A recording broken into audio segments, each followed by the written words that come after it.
Amtali school আর 10টা স্কুলের মতোই ক্লাস চলছে, স্কুল হচ্ছে।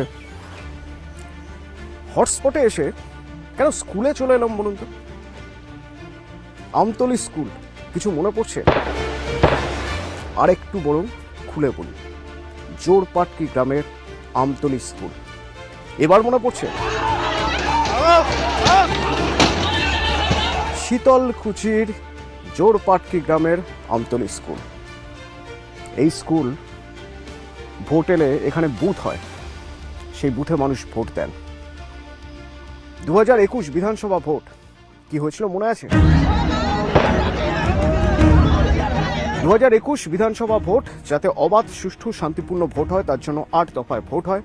তো 8 দফার ভোটের মধ্যে থেকে চতুর্থ দফা যেদিন, ওই দেখুন শহীদ বেদি, আসুন বেদির কাছে যাই। 10ই এপ্রিল চতুর্থ দফার ভোট গ্রহণ চলছিল। হঠাৎ করে এইখানে একটা উত্তেজনা ছড়িয়ে পড়ে, আর সেই উত্তেজনা থামাতে গিয়ে বাহিনীর জওয়ানদের গুলি চালাতে হয়। 4 জন শহীদ হয়েছিলেন। সেই 4 জনের জন্য এখানে শহীদ বেদি করা আছে। তো আরো একটা ভোট, সেই ভোটের আগে জোরপাটকি কি ভাবছে, শীতলকুচি কি ভাবছে তা জানার জন্যই আমাদের হটস্পট শীতলকুচি।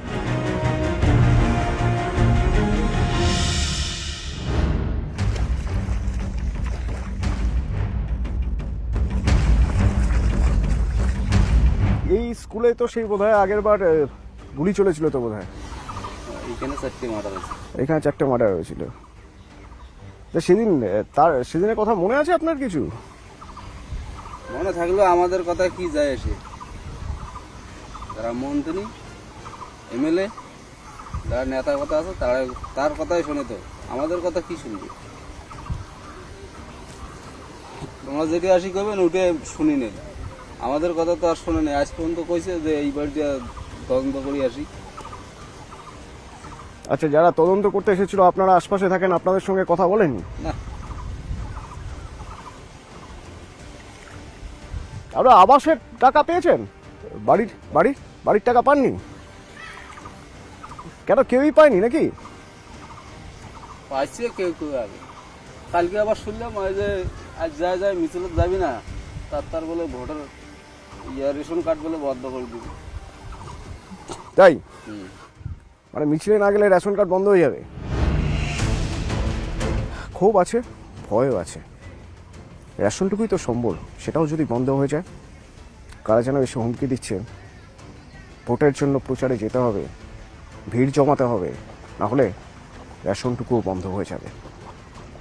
জোরপাটকি এই যে স্কুলের আতঙ্কের কথা এখনো মানুষ বলতে পারেন না, যেমন ভুলতে পারেন না তেমন ক্যামেরার সামনে বলতেও ভয় পান।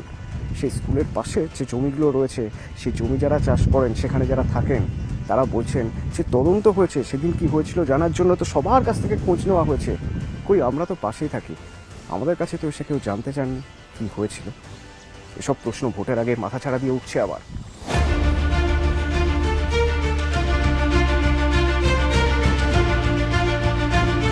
বয়স্ক ভাতা পান আপনি? ভাতা পাইছিলাম, তারপর বন্ধ করছে। বন্ধ করেছে কেন? কি জানি কিসের জন্য বন্ধ করছে। তা খোঁজ নেননি যে বন্ধ হয়ে গেল কেন আমার টাকাটা? তো অঞ্চলেও জানাছি, ভিডিও অফিস গেছিলাম। আচ্ছা, ওখানে বললে বলে দুয়ারের সরকারের কাছে যান। আচ্ছা, তো দুয়ারে সরকার ক্যাম্প হয়েছিল তো? তারপর ওই স্লিপ নিয়ে আসছি, দুয়ারের সরকারে দিলাম তো যে বরিহাট। আচ্ছা, এখনো কিছু হয় না। আজকে 8 মাস হয়ে গেল বন্ধ। জলের কিরকম অবস্থা? জল, খাবার জল? খাবার জল তো আমার দিকে এখনো পর্যন্ত পাইনি। খাবার জল ওই যে টিউবওয়েল থেকে নেই। টিউবওয়েল থেকে? হ্যাঁ, টিউবওয়েল থেকে নেই। আর এমনি জলের লাইন? জলের লাইন তো কতদিনে এখন দিবে না দিবে কোনো গ্যারান্টি নাই। কতদূর এসছে লাইন? লাইন হয়েছে কিন্তু এখনো পর্যন্ত তো জল পাইনি। আচ্ছা, লাইন হয়েছে, জল আসেনি? না, জল আসেনি। আচ্ছা, আমার একটা কথা বলুন, আপনারা তো এই পাশেই থাকেন, হ্যাঁ, এই যে আগের বার ভোটের আগে যে এখানে হলো, হ্যাঁ, ভয় হয়, টেনশন হয়? হয় তো, টেনশন তো হয়। তাও এবার তো দেখি, গত বছর তো ভোট দিয়েছিলাম পরে কেন্দ্র বাহিনী থাকাতে। কেন্দ্রীয় বাহিনী থাকলে একটা ভরসা পাওয়া যায় নাকি? ভরসা পাওয়া যায়।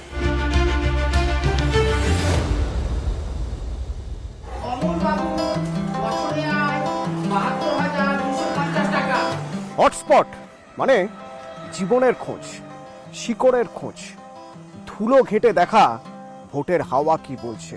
তো জীবনের খোঁজ করতে এসে আর এক জীবনের সন্ধান পেলাম, যার সঙ্গে আপনাদের আলাপ না করালে অপরাধ হবে। জীবন বসাক। এই যে জোরপাটকি হাই স্কুল, এই হাই স্কুলে পড়ান, তার জন্য বেতন পান। তবে বেতনটা বড় কথা নয়, পড়ানোটা বড় কথা। যেখানে কেন প্রাইভেট টিউশন করবেন, কেন প্রাইভেট টিউশন করবেন না, এই সব নিয়ে সব জায়গা টিচারদের বিরুদ্ধে ক্ষোভ, সেখানে বিনামূল্যে ছুটির দিনেও পড়িয়ে যান জীবন বসাক।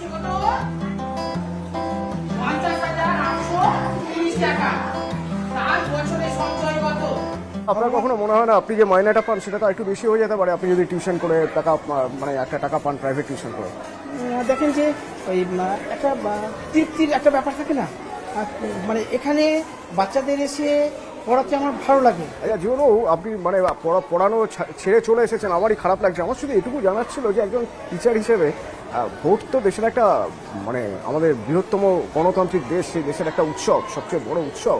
তো সেই উৎসবের জন্য এই স্কুলগুলো বন্ধ করে সেখানে জওয়ানরা থাকেন, সেখানে ভোট নেওয়া হয়, কটা দিনের জন্য স্কুলের পড়াশোনা বন্ধ থাকে। টিচার হিসেবে কেমন লাগে আপনার?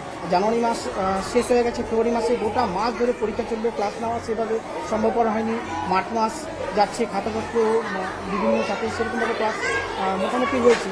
কিন্তু এরপরে যদি পুলিশ যদি আসে, দীর্ঘদিন যদি ক্লাস বন্ধ থাকে, সেটা কোথাও যেন সিলেবাসের উপর চাপ পড়বে, সিলেবাসের উপর যেমন চাপ পড়বে, কোথাও যেন শিক্ষক হিসাবে খারাপ লাগার জায়গা থাকে। শুধু আমার নয়, আমার মতো যারা শিক্ষক আছে তাদের প্রত্যেকেরই কোথাও খারাপ লাগার জায়গা থাকবে। এটা থ্যাংক ইউ জীবনবাবু, আপনি পড়ান, দেখা হলো, আবার পরে কথা হবে কখনো। ঠিক আছে, আপনি যান প্লিজ। তো জীবনবাবুর সঙ্গে আপনাদের আলাপ করলাম এই কারণে, তার কারণ আমরা তো যারা ভোট দেন তাদের কথা বলি, যারা ভোটের কাজ করতে যান তাদের কথা বলি। আর ভোটের জন্য যখন স্কুল বন্ধ থাকে, এই যে হই হই শুনছেন, ঘন্টা শুনছেন, এগুলো সব বন্ধ থাকে, একজন শিক্ষক তা কিভাবে দেখেন সেটা বোধহয় জানা জরুরি। চলুন আবার ভোটের হাওয়া দেখি।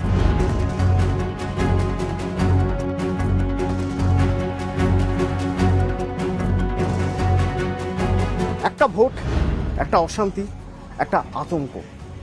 তো সেই আতঙ্কের কথা কেউ বলতে চাইছেন না, কারণ বলতেও ভয় লাগছে। চেষ্টা করি খুঁজে জানার একবার যে আরও একটা ভোট তো আসছে, তো সেই ভোটের আগে আগের আতঙ্ক তারা করে বেড়াচ্ছে না তো? একটু আতঙ্ক তো আছে আমাদের, একটু আতঙ্ক আছে।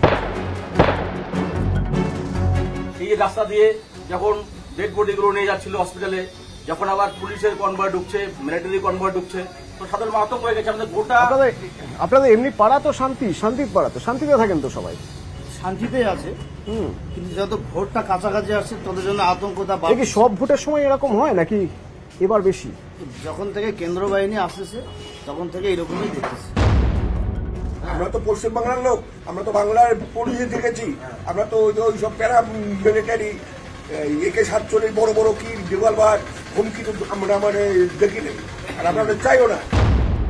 মিষ্টির দোকানে মিষ্টিমুখ করা হলো না, তার কারণ মিষ্টিমুখ করার আগেই বুঝতে পারলাম যে কোথাও একটা বোধহয় আতঙ্ক রয়েছে। মিষ্টিমুখ অন্য কোনো দিন হবে, কিন্তু আমরা চাইবো যে ঠিক যে ঘটনা ঘটেছিল এখান থেকে আর জাস্ট 1 কিলোমিটারের মধ্যে সেই ঘটনার পুনরাবৃত্তি যাতে না হয় তা দেখার দায়িত্ব আমার, আপনার, এই মানুষগুলোর সবাই মিলে দায়িত্ব নিলে আর ভোটের দিন হয়তো রক্ত ঝরবে না।